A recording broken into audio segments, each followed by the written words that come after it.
Welcome to the many interpretations of Argentinosaurus, a titanosaurian sauropod that lived in the late Cretaceous around 92 million years ago in what is now Argentina, if you can guess. Argentinosaurus is a very cool dinosaur. It's one that I'm very excited to get into. Doesn't have too many depictions out there, but nonetheless, they're going to be very cool, and I think that we have quite a bit to say about the animal overall. So without further ado, let's get right into it. Starting off with chased by dinosaurs. So first we have a depiction of an animal that has more so a horizontal stance from the end of its tail to the end of its head, or the start of its head, I guess. Pretty outdated portrayal. I don't know if it might have been accurate for the time, but most reconstructions of titanosaurian sauropods are typically a little bit more vertical with their neck straight up. In fact, that's something that you can see in my very heavy, holy moly, all on good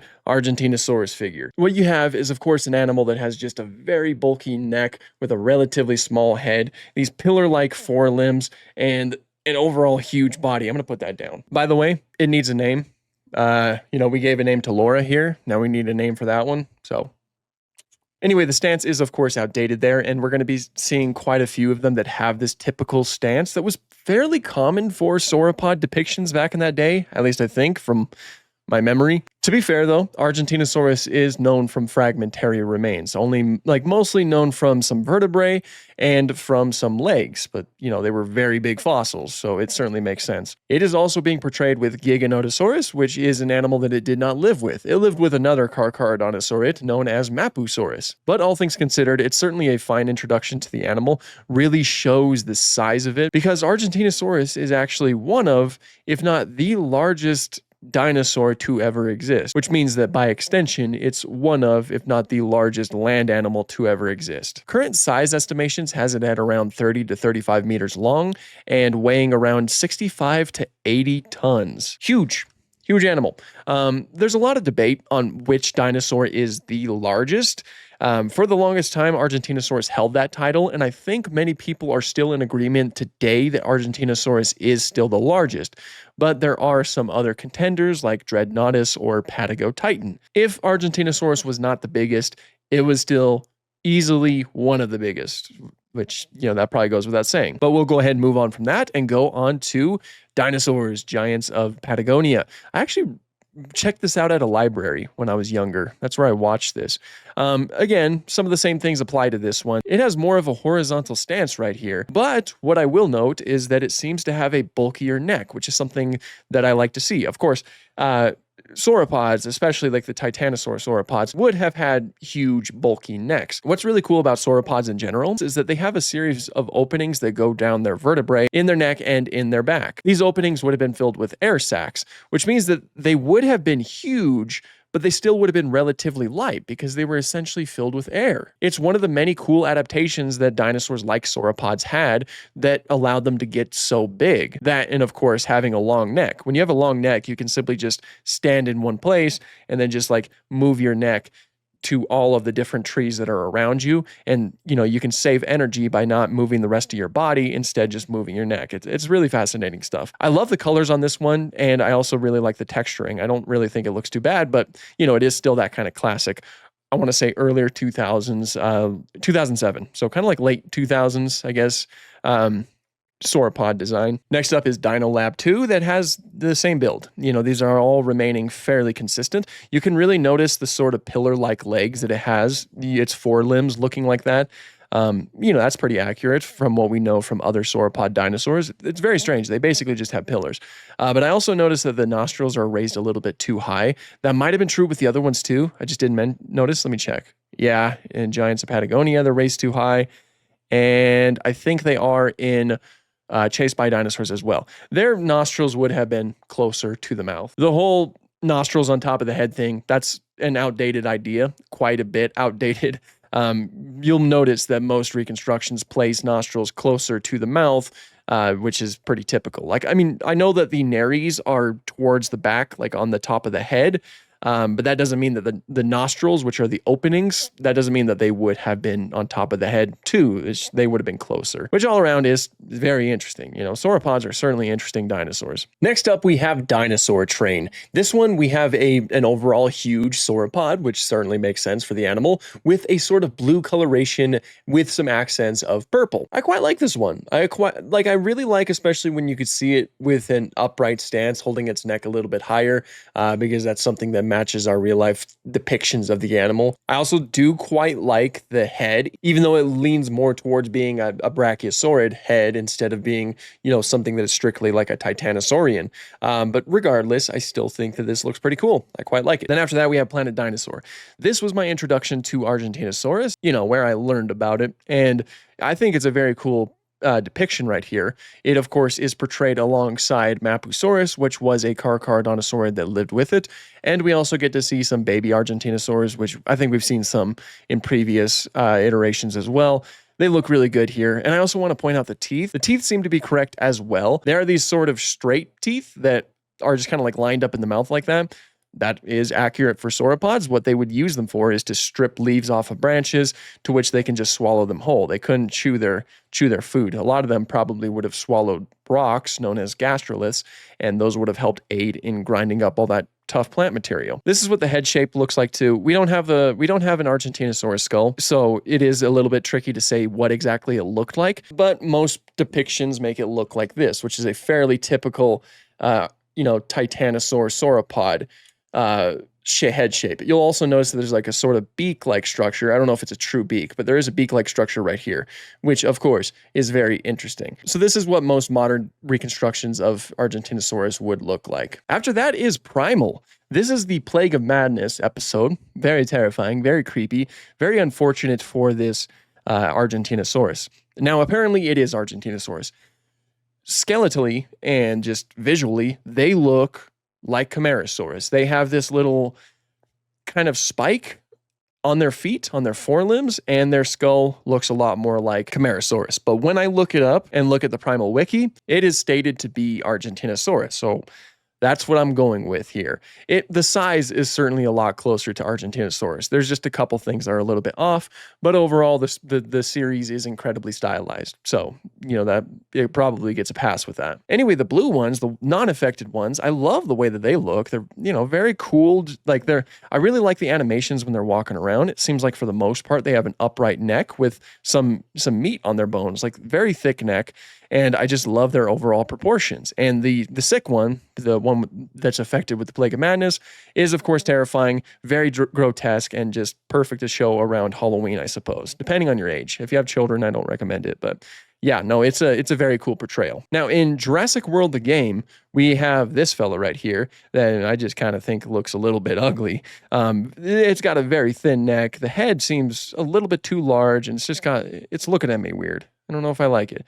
It's a different Argentinosaurus portrayal. Not my favorite. When you level it up to level 40, it gets almost like a spine and a sort of head crest and more vibrant colors. I mean, that's kind of interesting. They have fun with those level 40 designs. And apparently there was an old model that I don't remember ever existing. I've had this game since the beginning, and I don't remember there ever being an old Argentinosaurus model. I like this one better, though.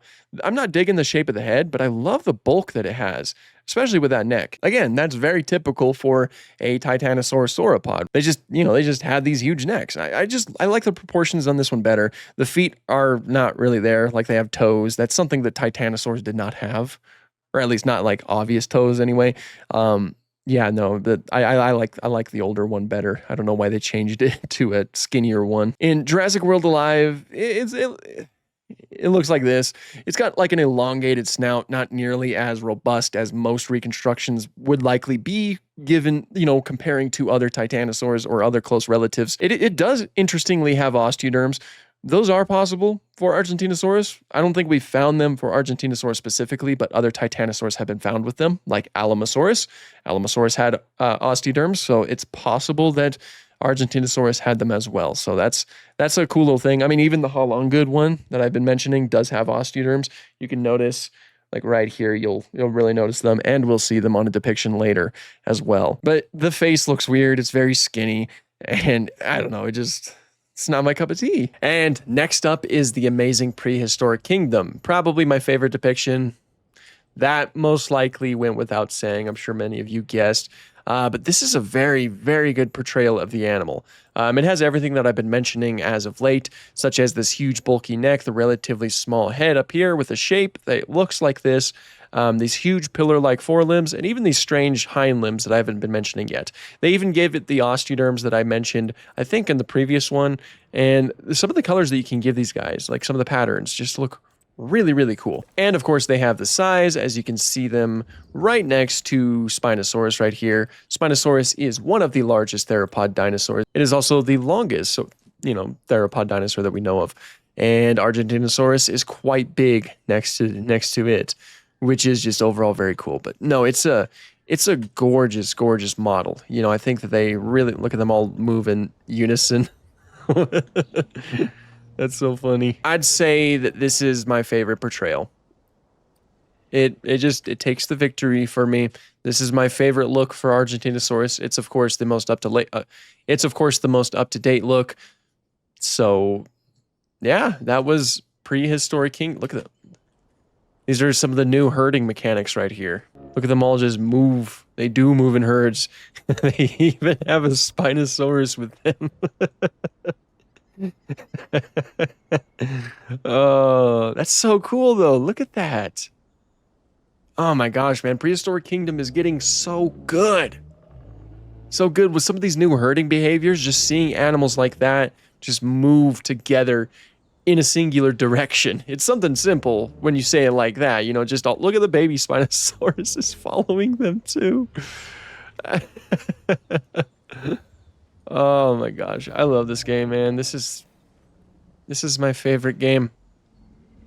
But yeah, that's Prehistoric Kingdom. Okay, so I was gonna look at the Primordial Tyrants Argentinosaurus mod for Path of Titans. I was gonna look at it in game, but oh man, I paused at an unfortunate spot. Hold on, that's much better. I was gonna look at it in game like I typically do, but it doesn't seem like the Argentinosaurus mod is available anymore. So instead, what we're going to be doing is looking at one of my old videos, a video where I take a look at the mod, or where I talk about it. This video is like, Path of Titans mods that I love. It's titled "I Love Path of Titans Mods."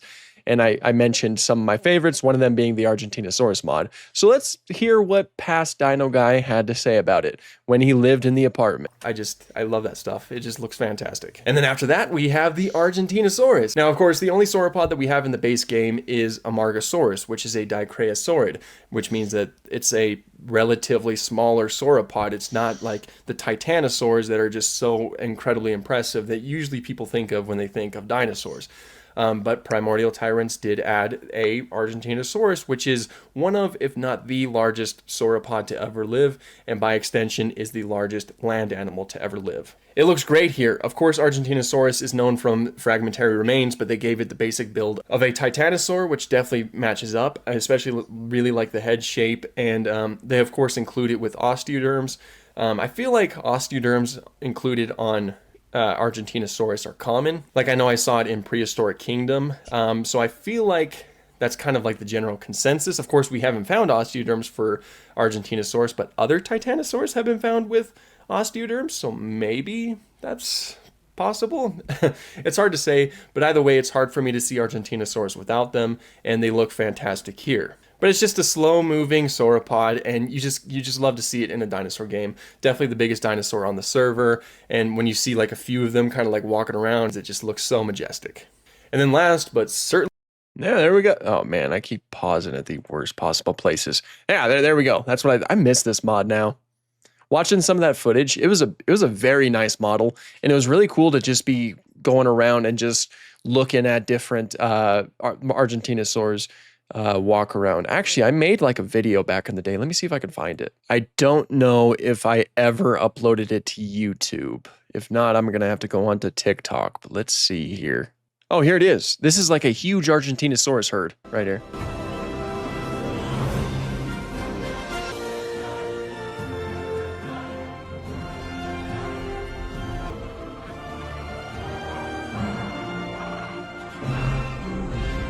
That was a cool day playing Path of Titans. There was just a ton of players who just got, they were playing the Argentinosaurus mod and they all just like grouped together in Crater. And then they all decided that they were going to go to and move to the river that's like at the end of Grand Valley, I think it is. And, it was such a small distance for them to move, but it was so majestic. It was just absolutely amazing. And nobody bugged them. Everybody else who was playing, they were just simply just off to the sidelines, just watching this amazing thing. And they just so happened to move when, like, I think the sun was going down on the server. It was so cool. It was so cool. I miss that mod so much now. I'm sad to find out that it's no longer present. Kind of feel like I took it for granted now. And those were the Argentinosaurus depictions that we have in media. Again, not too many of them. There is very much a chance that there's some that I don't know about, and if those do exist, be sure to let me know down below, and let other folks know about them as well. So if we have a dinosaur that is so fragmentary, then how can we get some accurate size estimations about said dinosaur? Well, the simple answer is that you have to look at its smaller relatives that are a little bit more complete and then simply just scale those up. Of course, that is probably not a perfect method, and current size estimates will probably change in the future if we find more fossil material. If we find more complete Argentinosaurs, then maybe its actual size estimation will change, and maybe it'll get smaller, maybe it will get larger. But I often do call Argentinosaurus the largest dinosaur, and I mainly do that because I think that's the consensus right now. But just know that it is still pretty much unclear, and there could very well be some sauropod out there that is larger than Argentinosaurus. What's really just important to note, like the biggest takeaway, is that Argentinosaurus is definitely one of the largest dinosaurs, which is still incredibly impressive, and it was still huge. If you stood right next to it, you would essentially just be like a rodent to it. It's such a big dinosaur. So yeah, that's pretty much all I have to say about Argentinosaurus. Again, leave your suggestions of what I should name this fella back here. All suggestions are welcome, and hopefully I will come up with a name for it here pretty soon, because I'm starting a little tradition, I suppose, of having sauropods just kind of like hanging out in the background, just kind of watching us. But I really do hope that you guys enjoyed this video. If you like dinosaur related content, please consider subscribing. That really does help out a lot. And if you want to help support the channel, please consider following my Patreon. To all my current patrons and my channel members, thank you so much for your support. You guys are truly, truly awesome, and I really do appreciate you. But until next time, thank you so much for watching, and have an awesome day.